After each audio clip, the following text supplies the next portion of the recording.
please welcome Miss Holly Koons. And I will press share screen and find it. Here we go. And here we go to share. All right. And let's go. Oops, whoops, whoops. Sorry. Here we go. Okay. Hey, my name is Holly Koons, and I've had the pleasure of being the judge for your most recent Florida Artist Group exhibition. And I just want to start by congratulating all of you who participated in the exhibition. I was really impressed with the general quality of the work submitted and also the diversity of the work. You're obviously a very large and sort of all-embracing group in terms of different kinds of media and different modes of expression. So it was a pleasure to serve as the judge. And with that, I am going to launch into my talk. It is called By a Thread, Textile Trends in Contemporary Art. This is a topic that I've been interested in for some time and just wanted to share this with you. Give me one moment to start sharing my screen.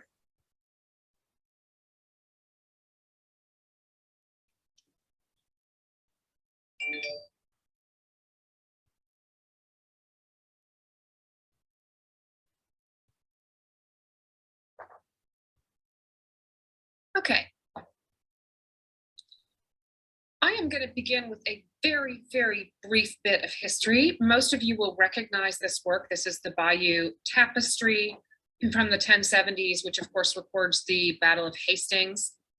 In the history of Western art up until the late 19th century, with the exception of Renaissance era tapestries, this is the piece that is probably the best known work of textile art. It is called a tapestry, but it's really an embroidery on cloth. And this thing is 230 feet long. You can imagine the labor that went into its creation.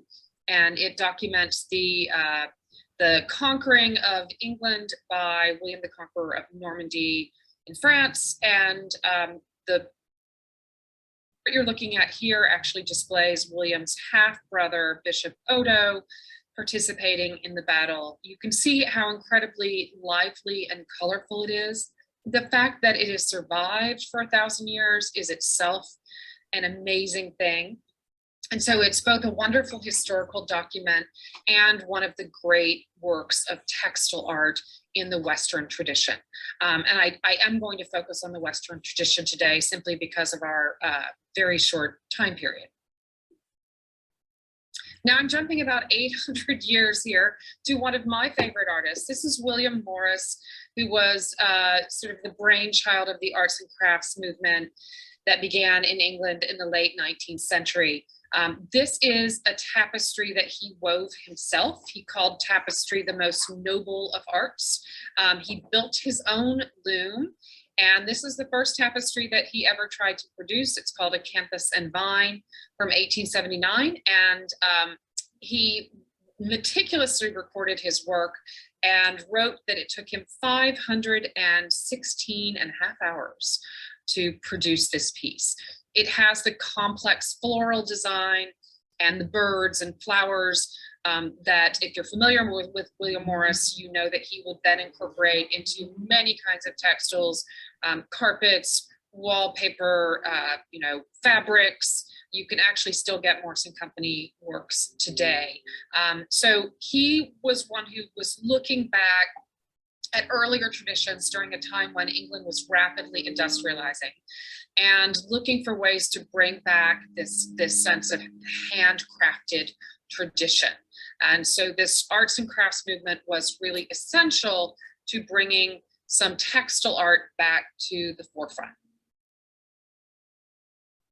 And then I'm jumping again several decades to the modern era, as you can probably tell by this fantastic sort of geometric, rhythmic tapestry that was woven by Annie Albers. Annie Albers, if that name sounds familiar, was the wife of Joseph Albers, who is a very famous modernist painter.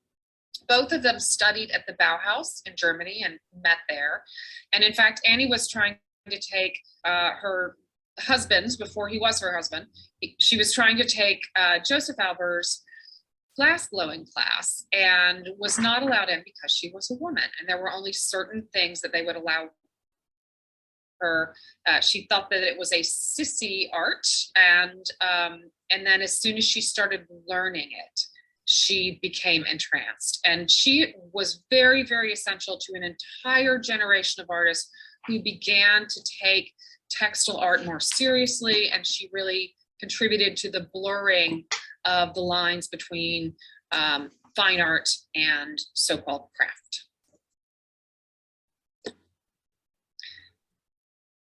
So this is Faith Ringgold coming closer to the modern era. This is a story quilt from the early 90s, and it's called Tar Beach. Some of you may actually be familiar with Faith Ringgold's story quilts, and the book that was produced that was based on them called Tar Beach, which tells the story of Cassie Lightfoot. And you can actually see the figure in the dress floating in the sky is Cassie herself. And it's a wonderful story of a young girl's dreams and her kind of liberation and empowering of herself.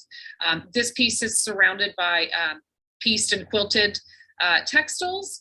And Faith Ringgold has done a great deal amongst contemporary artists to popularize textile work and looking back at earlier traditions and transforming them. She is an artist who had a lot to say. She was involved in the civil rights movement, and she used her stories and her quilts to promote ideas of empowerment and liberation.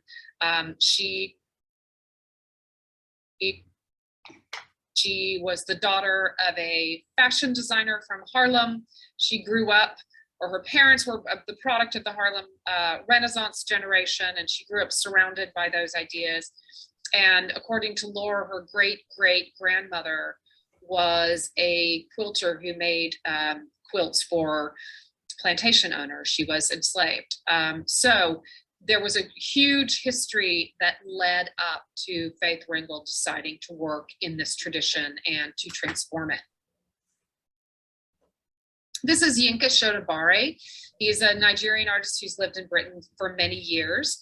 And this is called The Swing, after Fragonard. So many of you will know the John Honoré Fragonard painting of the young woman in the swing who is flirtatiously kicking off her shoe, and in the painting there's a young man standing underneath her who's getting a little bit of a view beneath her skirts. And it's a very flirtatious painting from the late 18th century, the Rococo period. And interestingly, you'll notice that this is a sculpture which involves a great deal of textile work. That the sculpture is headless, and in this case, it sort of references what would happen to the French aristocracy in the matter of decades from the time that Jean-Honoré Fragonard's painting was made, that many of them would be beheaded. But in fact, Yinka Shotobare always removes the heads of his figures as a way of universalizing the figure and making sure you don't identify it as a specific person. And you will notice a couple of other things. First of all, this Dutch wax fabric that he is constantly using is a sort of cultural hybrid that came from batik prints made in Indonesia that the Dutch adopted, then the English adopted, and they used traditional African patterns. And then this fabric became very popular in Africa as well. So it's a very cross-cultural kind of fabric, and he's chosen it specifically for that reason. And so he's applied this layering upon layering upon layering of cultural associations to this figure, which is a three-dimensional rendering from a painting. He's an enormously talented artist, and he's someone who, again, has used textiles in ways that are absolutely novel and also very critical to the understanding of his work.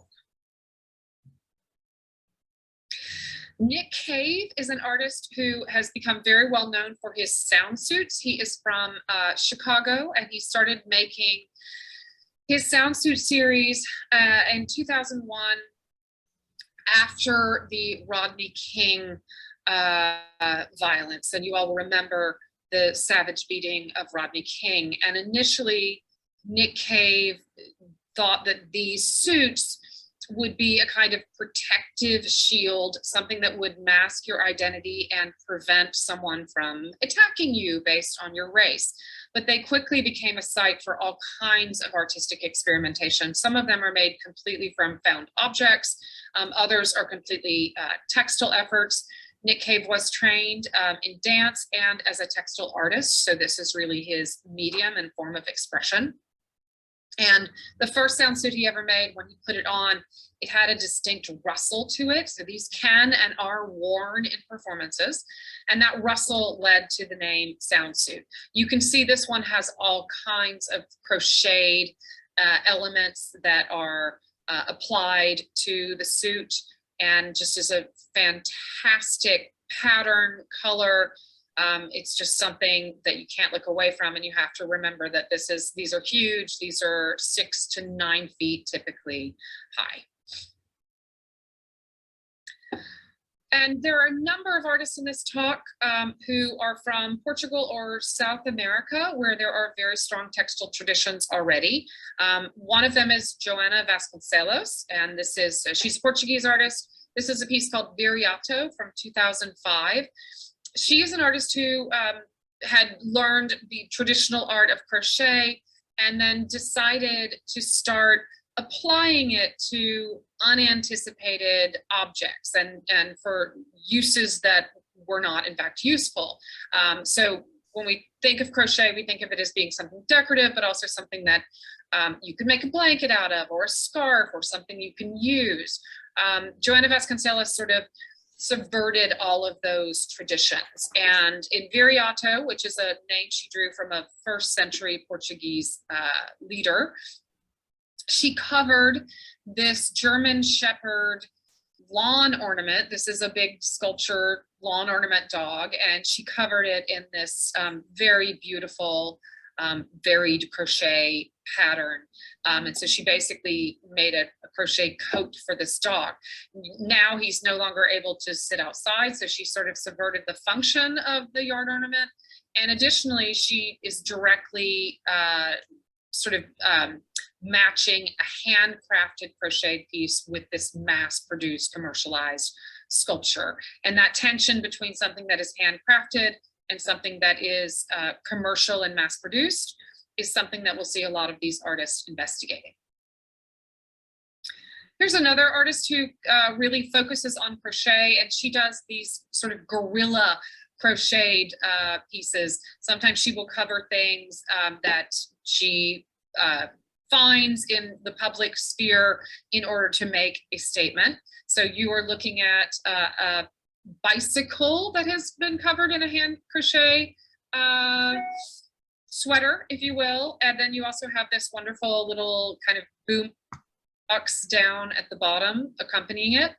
But Oola, who is originally from Poland, has also been known for these guerrilla tactics. She covered the charging bull sculpture on Wall Street. I think you probably all are familiar with that. It's very well known. In the middle of the night with a crocheted piece, and it was taken down only 2 hours later by security. This is an amazing artist, Dohosa, originally from Korea. And this artist explores personal identity and history and sense of place. And this is an actual 2-scale replica in silk of the artist's first apartment building in Providence. He attended the Rhode Island School of Design and then Yale, highly educated as an artist. And he reproduced to perfect architectural scale this apartment building that he lived in. And then if you look closely, you can see within it is his traditional Korean childhood home. There's so much going on here in terms of history within history, the layers of Western versus Eastern, this idea of what you carry around with you and what is home and what defines your identity. This is actually a piece you could walk into and walk around and walk under that suspended Korean house. This artist has done also in silk a model of his entire New York apartment, which includes the bathroom. There's a silk toilet. It is unbelievable what he is able to do with this medium. Gabriel Dawg, originally a Mexican artist who is located in Texas now. If any of you had the great pleasure of attending the Smithsonian's Renwick Gallery reopening some years ago, they opened with a show called Wonder, which really challenged the idea of what traditional craft was.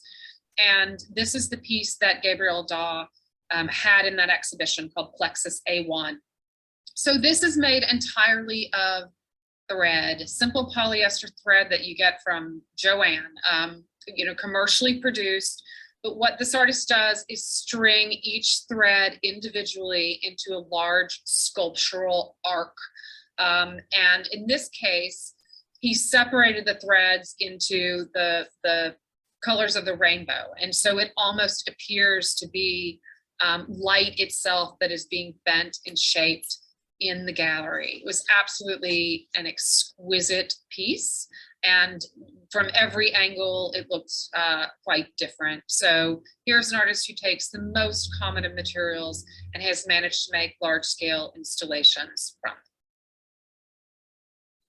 them. Teresa Barbosa is a Peruvian artist who does these, as you can see, embroidered on a loop, what appears to be a traditional seascape, very beautifully handled. So there's something almost painterly about it. And then at the same time, the piece becomes sculptural because all of her pieces, whatever is going on in the loop, then extends outwards. It's as if the piece sort of grows out into these large formations of threads that often end up pooling on the floor. And they always, this becomes an extension of the waves, an extension of the landscape that captures sort of the spirit of the work. So she's really sort of taken what the traditional germ of what the work is and then expanded that into a more sculptural installation piece. Sheila Hicks is another well-known textile artist who has really brought textiles very much into the museums and galleries and has helped to, dispel the notion that anyone who works with textiles is just doing crafting. So this is called Escalade Beyond Chromatic Lands. This is a piece that was in the Venice Biennale a few years back. And as you can see, she makes these wonderful kind of pillow-like forms that are piled together to create almost what it could appear to be an abstract painting, if you will, with the colors, very carefully chosen to create a composition. And then you're also looking at sort of tapestry woven doors, gates that led into this specific space. So she works on a very large scale. She also trained with Annie Albers, whom we talked about earlier. And that really inspired her, again, to challenge the notion that textile work is craft or simply just women's work. I just had to throw this in. This is sort of textile-like, if you will. This is an artist named Shoplifter. She's an Icelandic artist. She goes by the name Shoplifter. And this is the piece that she did for the 2019 Venice Biennale. It's called Chromosapiens.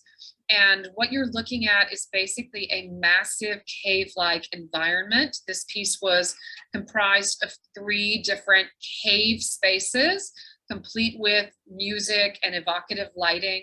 But the material you're looking at is synthetic hair produced in China. And so she has assembled these masses of hair to create this wonderful, soft, biomorphic kind of space. And it was the huge hit of the Venice Biennale in 2019. People lined up way down the street to see it.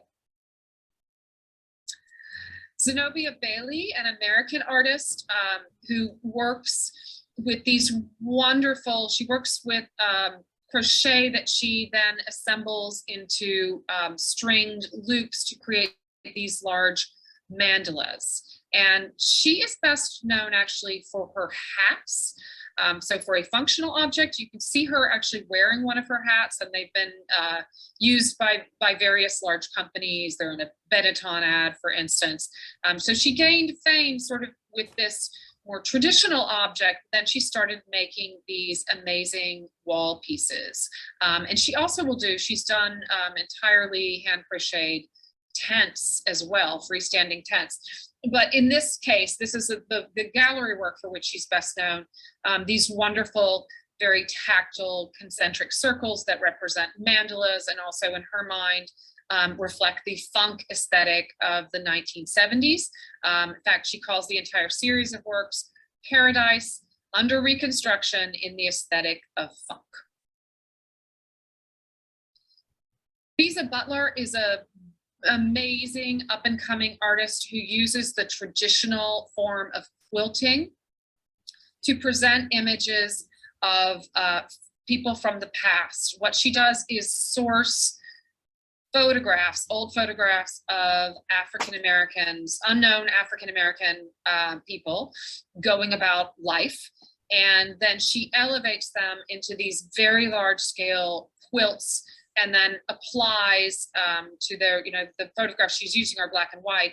She takes their clothing and their images, and she applies these very, very amazing, mostly African inspired fabrics to them, and presents the whole thing as a kind of story quilt and a kind of painting. And her idea here is elevating these people whose names are lost to us, but whose lives are part of history, and in her mind, part of her history and her heritage. And I'm going to read you a quote by Bisa that is really beautiful. "I quilt because this was the technique that was taught to me at home. I could sew before I ever painted on a canvas. My mother and grandmother, while not quilters, sewed garments almost every day. African Americans have been quilting since we were brought to this country and needed to keep warm.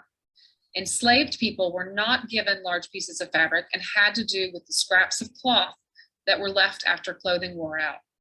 With these bits of cloth, African American quilts were made. My own pieces are reminiscent of this tradition, but I use African fabrics from my father's homeland of Ghana, batiks from Nigeria, and prints from South Africa. My subjects are adorned with and made up of the cloth of our ancestors." So this is really a way that the artist kind of resurrects the lives of the people in the photograph who have inspired her. Sarah Zapata, who is, she's an artist who grew up in Texas, but had a Peruvian mother who taught her a few things about textiles. And she is known for doing these very large installations that are extremely sculptural. They usually are not representative. They're very intuitive. They don't represent a specific scene or landscape or figure, but they come across as having a kind of personality and presence of their own. She's using rug hooking and all sorts of different techniques in this piece. And it's, as you can see, just incredibly tactile and colorful. Again, this is an artist taking traditional methods and materials and applying them in a wholly unexpected way. Vanessa Baragio does the most amazing, fantastic textile pieces using lots of different techniques to create works that are inspired by the ocean. And actually, you're looking, Coral Garden, you're looking at one piece of this. It was part of a larger installation, which also had pieces on the floor. Baragio grew up by the sea in Portugal and is very, very concerned about the fate of the oceans. And actually, all of her material is sourced from, it's recycled essentially. In this case, it was sourced from an artisanal rug factory that had extra stock. And so she used what was there and created this amazing portrait, if you will, of the ocean. You can see that the one half of it is quite colorful and vibrant, and the other is bleached. And that is the statement in this work, that is what is rapidly happening to coral reefs all over the world due to climate change. And so she investigates this, very significant issue in her work with just the most amazing craft and skill. This is just sort of a fun piece. Oola Cena Wikander. She is an artist who sources cast off pieces of cross stitch embroidery that were seen as sort of, traditional women's work and were tossed away. And she takes that material and then she finds cast off pieces of equipment, domestic equipment from mainly the 60s and 70s. And she marries these two things and sort of gives them a new life as art and brings them back to life. And they're just incredibly charming, but also the craft and skill involved in embellishing these humble objects in this way is significant.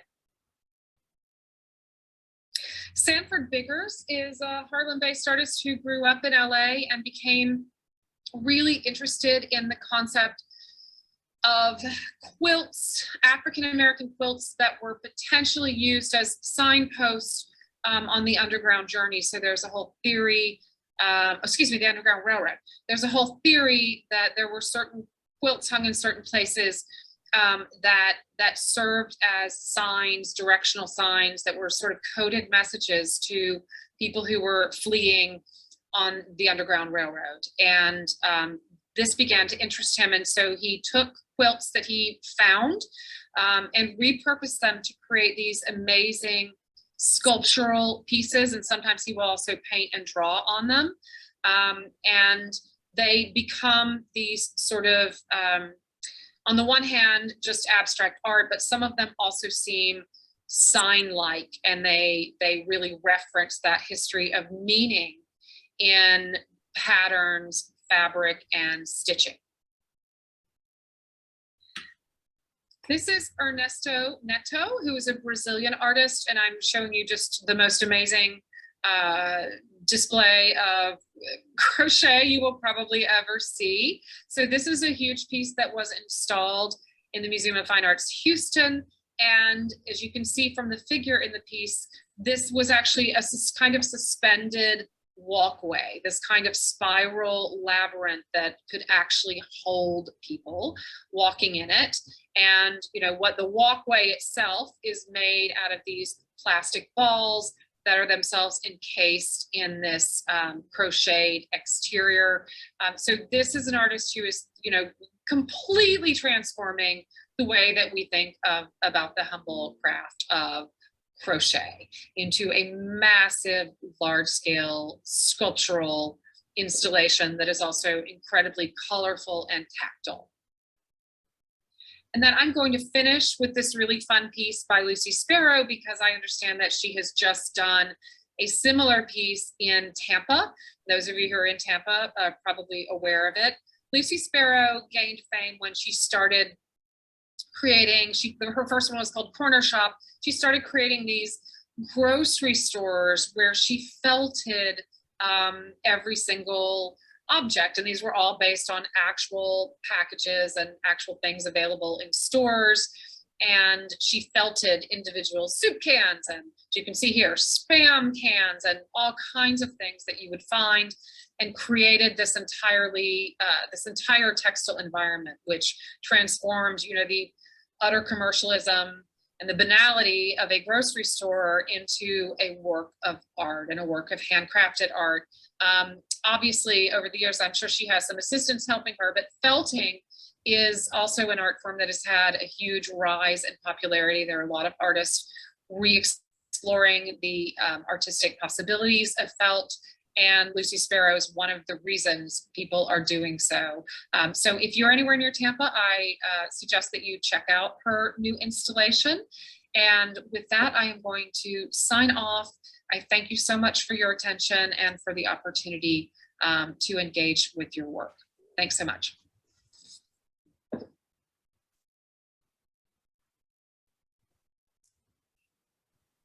Okay, Holly Koons is going to come in and she's going to answer any questions you might happen to have.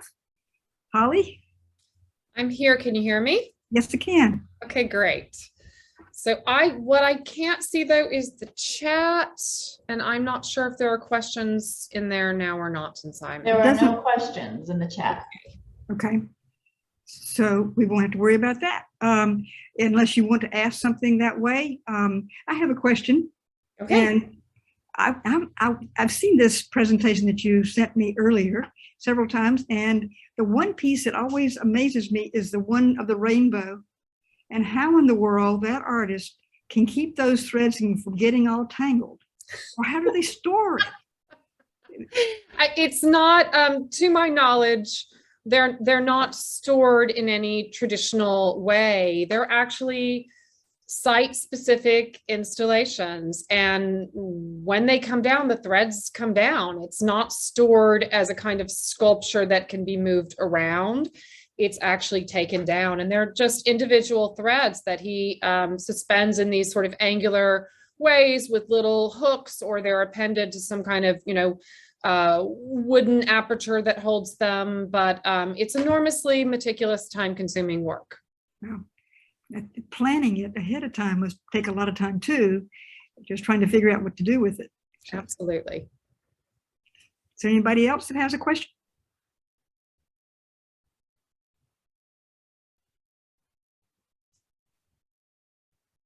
Well, the thing about textiles to me that's so interesting is, I remember when I was in my graduate program, I had a choice between going into textiles, and when I first came to the college where I was teaching, that's what I was going to do, was emphasize textiles. But I realized that I was teaching transfer students to a university and the first 2 years in community college, and my emphasis needed to be on drawing and painting and not on textiles.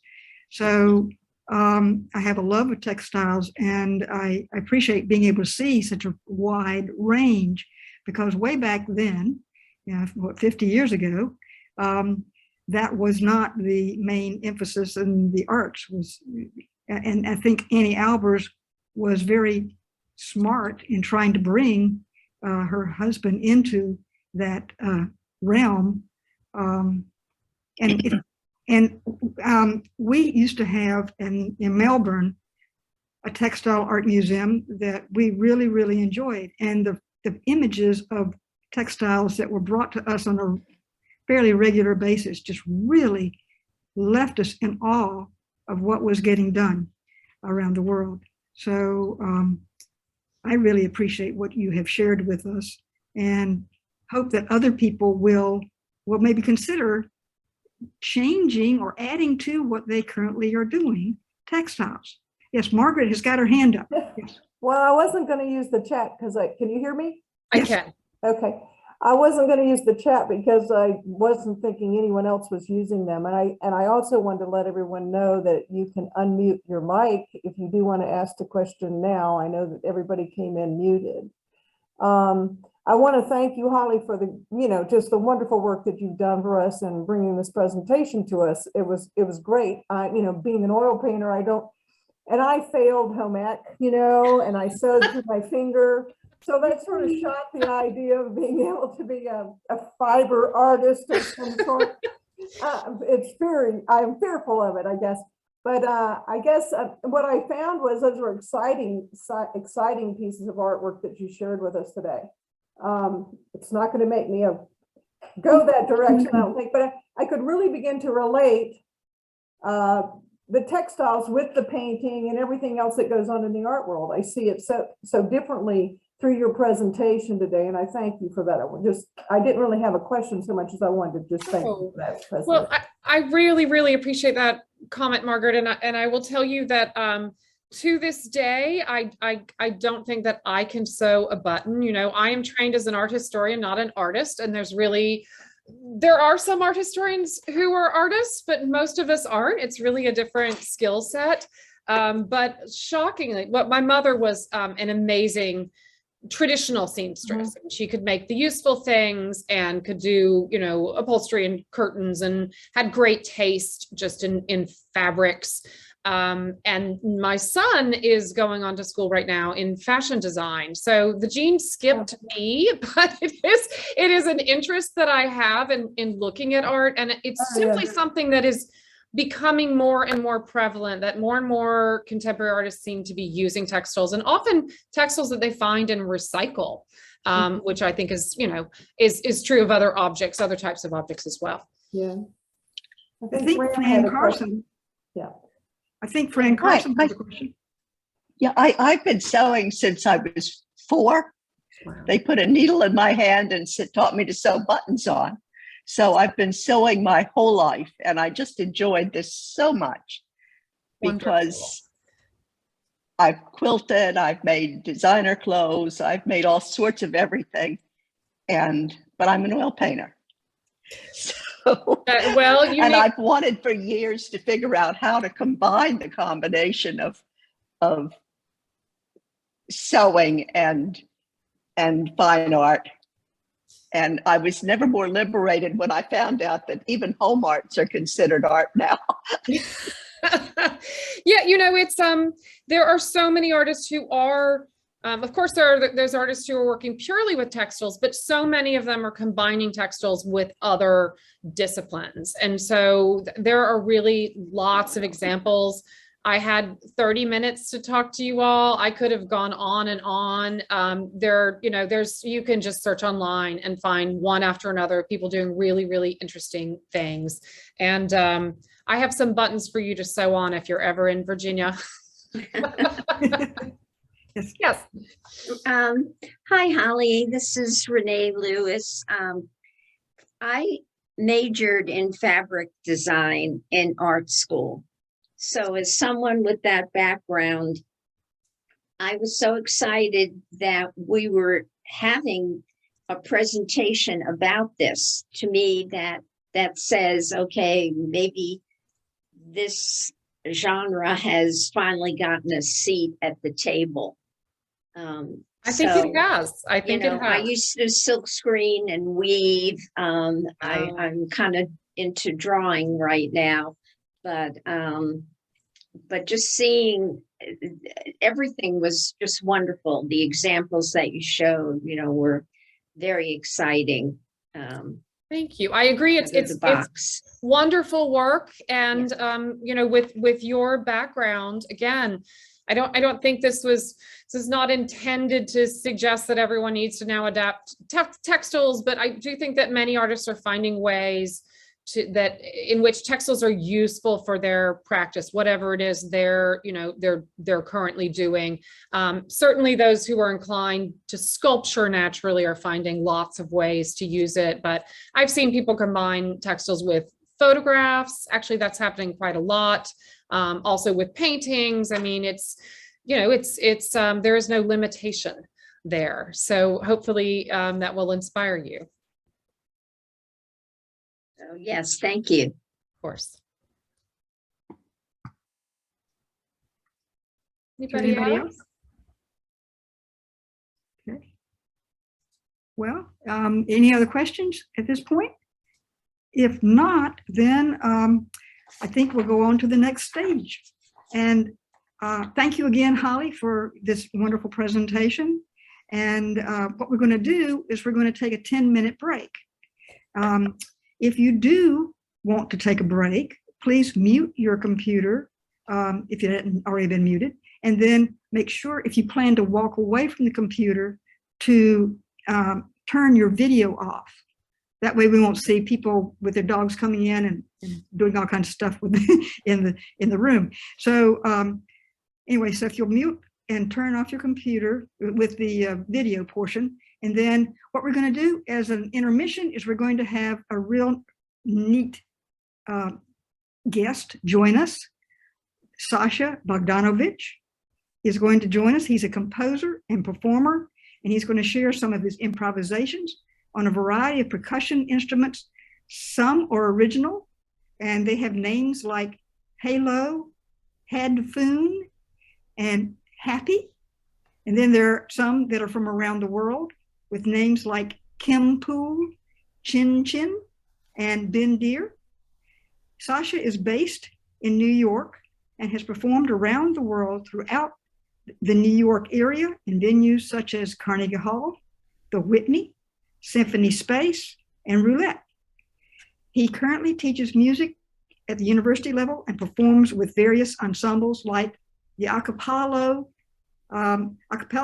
Vocal Ensemble, Moving Star, and he has his own solo project called Timber Tree. And you can find more about his music on www.timbertree.com. Sasha, we're all ears and waiting to hear you.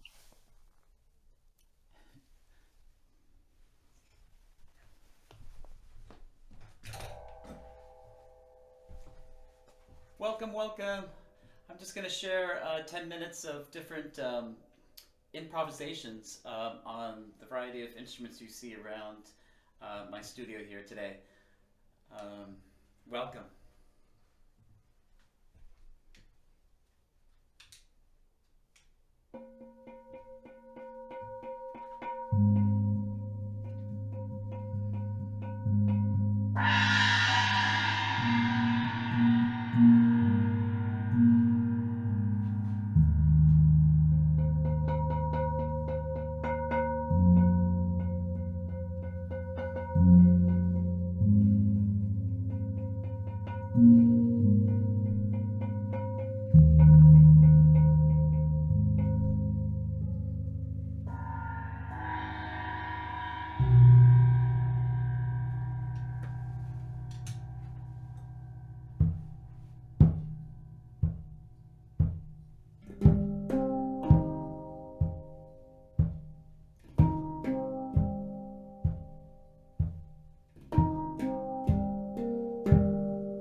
Thank you so much, Sasha. That was really, really good. I enjoyed it. You couldn't hear me say thank you, but Oh, no, I couldn't. Now I can. okay, well, thank you. It was really, really good. I enjoyed it very much. And I was just wondering, would you educate us as to which instruments are which is happy? Which is happy, yes. Which is happy? Happy is this little black slit metal drum. So it's Okay. happy because it stands for hand activated percussion instrument. Okay. Oh, okay. And the hadfoon is this metal disc shape that almost looks like a giant chainsaw blade or something. Yeah. But it's in this spiral form, and each doesn't sound like much with a finger, but with a mallet, each tongue has a different tone. Very good. Yeah, and the halo is this hand-panned instrument I was playing here in the center. Uh-huh. And then the kempuls are the ones that are hanging in the background. These are traditional instruments from the Indonesian percussion orchestra called the gamelan in Java and Bali. Uh-huh. Yeah. Very good.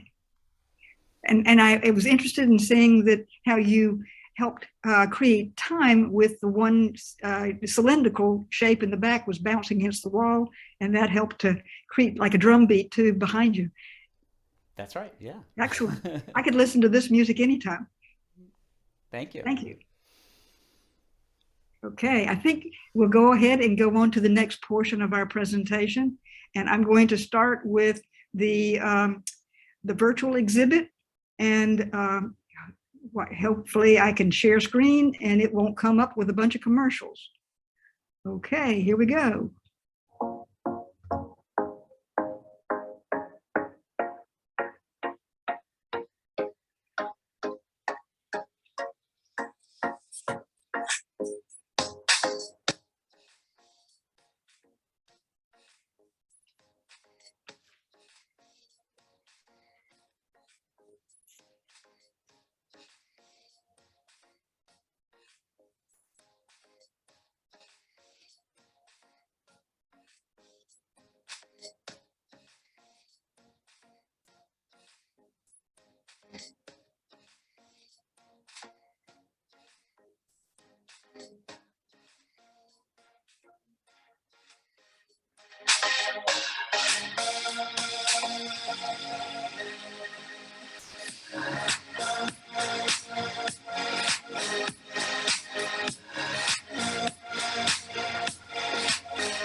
Okay, that concludes our virtual tour of our exhibit.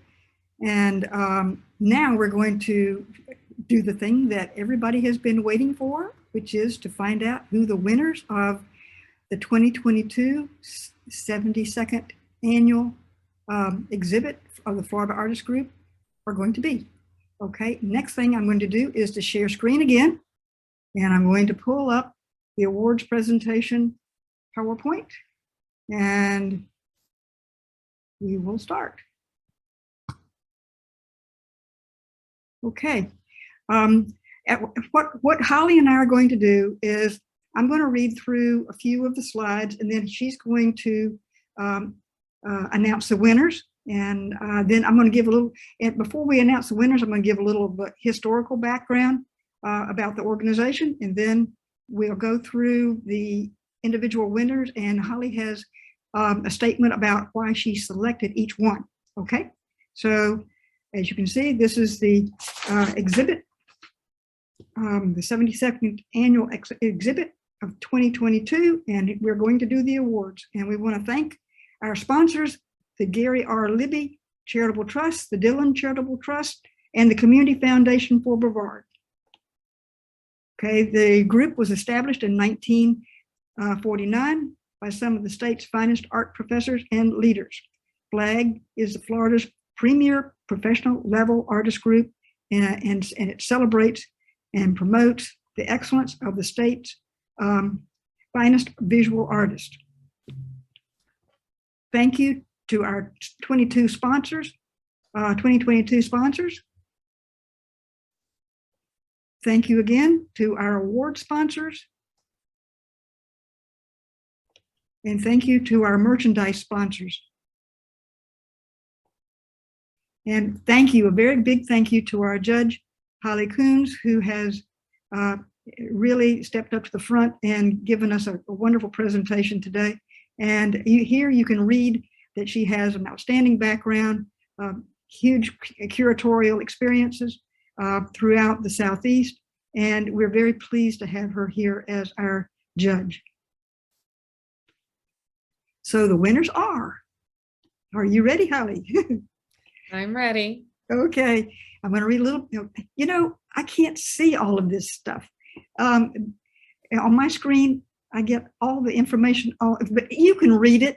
The Best of Show is going to be the Elizabeth Morse Genius Award, and the foundation was established in 1959 in honor of Elizabeth Morse Genius. And her daughter was Mrs. Jeanette Genius McCain, and Ms. McCain was a student at the Grand Central Art School, and she was at the Art Students League in New York, and she was a painter and interior decorator and a big benefactor for the Morse Museum and founder of the Ringling College. And so we're very honored to have them continue to support us on an annual basis with an award. So Holly, are you ready? I am ready. Let me just say briefly, and this was brought back to mind as you were going through the exhibition, this was such a difficult task because there were so many works that were worthy of awards, so many. And so I've juried and judged quite a lot of shows in the past, but I did want to let you know it was a tough call and there were many, many deserving folks. So with that, we can launch in. Okay. All right. We'll go to the winner of the Best of Show. Okay. Whoops, you're supposed to turn. You're supposed to go. You didn't go. Okay. Let's hit another button. Okay. You might know. Okay. Okay. My buttons are not. Okay. Oh. Uh-oh. What do we do? Start over again? I think let's hit return again. It's not doing it. Let's hit that. It's not doing it. Not doing it. Not doing it. I have all the buttons I can think of. I'm going to escape and see if escape will escape. I can't even escape. Wow. It's going to say if you maybe stop sharing your screen and then go back into the PowerPoint, just see if you can open it again. And okay, I think part of the problem is my mouse. There you go. Did I do it? I did it. I did it. You did it. Okay, everybody's surprised, and me too. So this is what I chose for Best of Show, and I'm going to read very quickly. I did send written descriptions of every, why I chose everything, and I'm going to read from the script so I don't go on too long. Susan Martin, Galaxy is the work that I chose for Best in Show. This work is a microcosm that evokes a macrocosm. The teeming life in this painting, manifested by the dense and varied foliage, punctuated by dappled sunlight, represents the infinite variety and complexity of the galaxy itself. The artist shows considerable skill in handling light and shadow, color and pattern on a large scale. The work is at once realistic and abstract, immersing us in the lush flora without reference to foreground or background. Okay, very good. Congratulations, Susan. Next is the first place award for, it's going to be the Benjamin and Jean Trummel Award. And the Benjamin Award was set up in 2009 by Jean Trummel for her husband, Captain Benjamin Trummel, who was U.S. Navy, and he was an enthusiastic supporter of the arts. And Jean attended the Art Students League in Washington, in New York, and the National Academy for Design in New York. And she was a founder of the Winter Haven Ridge Art Association. And she was invited to join our organization in 1954 and was active until her death in 2018. So we're very proud to have her estate still supporting us in our awards. So we're going to hit the button and hopefully we'll go to the right place. All right, first place is? First place is the Gregory Jones 12 Used Chairs, number 2. I'm attracted to the painterly rendering of these simple chairs, the repetition of this humble form, and the addition of unexpected mixed media elements. While the artist may or may not have intended this interpretation, I found the work to be reminiscent of the empty chair at the dinner table so often evoked during the pandemic, and so it felt very relevant to the moment. Okay, congratulations, Gregory. Okay, our second place award winner is Rue Israel's Memorial Award. And Rue Israel was born in Holland in 1912. He studied at the Lyceum and at the Art Academy in Rotterdam. He moved to The Hague, where he devoted his time to painting and continued his studies at the Art Student League in New York, where he was a lifetime member. He is exhibited at the Whitney Museum, the Sarasota Art Museum, the Lowe Art Museum in Miami, and but just to name a few of the places that he has exhibited. So we're going to go to the second place award winner, and it is, This is Grace, I don't know if she pronounces it Lial or Leal, Nkisi for Remembrance. This work is singular among the entries, referencing the West African tradition of Nkisi, protective spirit objects. The work is a monumental meditation on time and the transience of life. Its anthropomorphic form suggests a standing figure which, while not human, still manages to stare at the viewer with its clock eyes. The complex variety of metal pieces, found objects, and painting in this work are somehow arranged in an orderly fashion. To me, this work feels like an African-inspired variation on the Western memento mori. Congratulations, Grace. Third place winner is for the Cecily and Hangen and Joyce Novak Memorial Awards goes to Jeffrey Smart Baisden, Form and Function. This work is so skillfully rendered that it manages to elevate rusty oil cans to an almost heroic status. The meticulous detail, nearly tactile texture, dramatic chiaroscuro, and carefully constructed composition combine to make banal cast-off objects look majestic. Okay, congratulations, Jeffrey. Fourth place, Flag Luminaries Award goes to Linda Chipperfield, Purple Bearded Irises. Irises are always a lovely subject, but this artist has made them quite special through the use of subtle, unexpected embroidery and beading. The application of watercolor is nicely handled, and the stitched elements are finely crafted and add delicacy to the piece rather than encumbering it. It is simultaneously simple and complex. Congratulations, Linda. And we go on to fifth place for the Merit Award. Okay, our Merit Award, Florida Artist Group membership goes So to. this is Jane Mcintyre, blue and pink ribbons. This work reveals skill in both the use of pastels and the art of portraiture. The artist conveys the individuality of this sitter with great economy, and yet still manages to suggest the soft fleshiness and quirky personality of her subject. Okay, congratulations, Jane. Oh, Merit Award winner, Florida Artist Group membership goes to me. Congratulations, Nancy. So this is for FaceTime with Friend. I'm intrigued by the mystery of this piece. It operates nicely as an abstraction, but clearly isn't entirely abstract. There's a narrative here and suggested life forms that remain shrouded. Skillful application of charcoal on canvas. Thank you, thank you. And next we go to Merchandise Award, Luna Clay.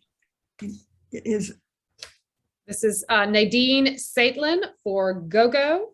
Although this work reminds me a lot of the work of Stuart Davis, I'm drawn to the undeniably dynamic composition and the precise application of acrylic on paper. It's a well-composed, colorful, compelling work that brings to mind the musical genre of go-go. Okay, congratulations, Nadine. Merchandise Award, Dick Blick Materials goes to Susan Hurwitch for Administrative Malpractice. I admire that the artist has tackled a compelling issue head on. The collaged newspaper and visual elements are well composed, and the painted healthcare workers lend a human face to the pandemic drama. This work aptly captures a complex and fraught moment in time. Okay, congratulations, Susan. Merchandise Award, Blick Art Media Materials goes to Teresa Ferguson for Pears and Patchwork, a very skillfully composed still life. The pears are beautifully rendered and the precise depiction of the pattern quilt is remarkable. The work manages to convey depth and shadow despite the busy surface and black background. Congratulations, Therese. The Merchandise Award, Dick Blick Materials goes to Manashi. Oops, you're supposed to say that. Minakshi, I believe, Day or D for Mudras. This large-scale painting depicts hand positions used in Buddhist practice and yoga, intertwined with thousands of threads which meet in voids. The composition is complex and the mudras and connective tissues, or excuse me, connective threads are meticulously rendered. Congratulations, Manashi. Merchandise Award, another Dick Blick Materials goes to Lynn Foskett for An Illusion of Stability. Although I would have liked more detail on the media used to create this work, I like the inventive cutout relief sculpture form and its ambitious scale. The artist has done a good job applying pattern and color to the individual chairs with the oil pastels, and the title and form of the work aptly suggests a precarious world. Okay, congratulations, Lynn. Okay, we'll go to the next one. Merchandise Award, Golden Artist Colors goes to Debbie Rubin for Evening Unfolds. Quite simply, a beautiful photograph, very nicely composed with remarkable color and detail. Okay, congratulations, Debbie. Merchandise Awards, Michaels. Goes to Melissa Miller Niece for The Beckoning Wave, a very skillful colored pencil drawing produced on a fairly large scale. The artist manages to capture and freeze a pregnant moment in time just before the wave crests. Nicely constructed and beautifully executed. Congratulations, Melissa. And Merchandise Award, Cheap Joe's. And that goes to Bo Wild for Why Did I Stay? My Hidden Memories Reappear. I applaud the artist for tackling a difficult subject through the effective use of assemblage. The inclusion of Scrabble letters and the arrangement of glass jars filled with memories is compelling.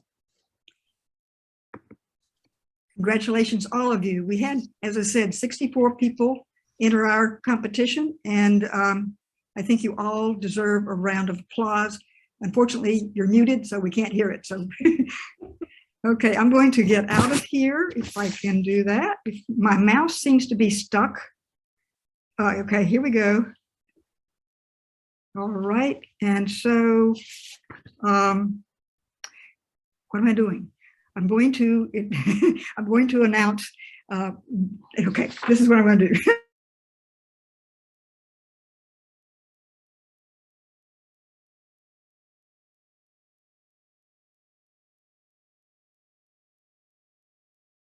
We've only had the awards that you have seen so far.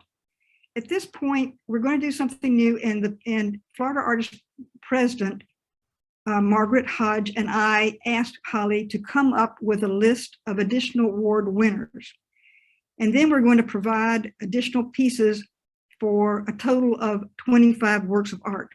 The purpose of this is to pursue the possibility of one exhibit this year for the award winners, and when appropriate, include the other selected artists to fit venue that is where the venue needs. Okay, this opportunity is a new idea, and finding a venue will require teamwork in organizing from the participating artists. I will be getting together with the winners and other selected artists to discuss this idea further. So what I'm going to do is I'm going to read off the numbers and the names of the artists that were selected. Holly only received the numbers. Your name was absolutely omitted from any slide, so she would not have been able to see the name. So these are the additional winners that would be included in this special exhibit if we can get one. And they are number 30, Leslie Jeffrey, number 50, Ellen Pavlakis, number 49, Kathy O'Meara, number 44, Abby Howard Murphy, number 24, Martha Ferguson, number 5, Suzanne Barton, number 37, Pat Mahoney, number 7, Cheryl Bogdanovich, 56, Joel Shapes, and last but not least, number 11, Anda Chance. So congratulations to you, additional members, and to all 25 award winners. So thank you again, Holly, for all that you have done in putting together this fantastic presentation on textiles and introducing us to another range of and ways of expressing our passions and for art, and also for coming up with this challenging selection of artists and writing these statements about your justification for the winners. I also would like to thank Sasha Bogdanovich for his musical presentation. It really added to our overall Zoom meeting.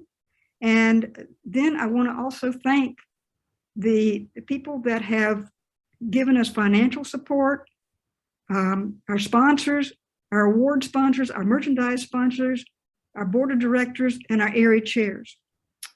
So on behalf of the Florida Artist Group, thank you for joining us for our presentation of By a Thread, Textile Trends in Contemporary Art, and for our Florida Awards presentation. We hope you have enjoyed this live presentation. A link to the video recording of this presentation will be sent to you in the next few days. At the end of this session, a short survey will be sent to you, and I hope you will reply. Some programs still have openings, so review our roster of events and register by visiting www.floridaartistgroup.org, and we thank you again for joining us today. Take care. Bye-bye. Bye-bye.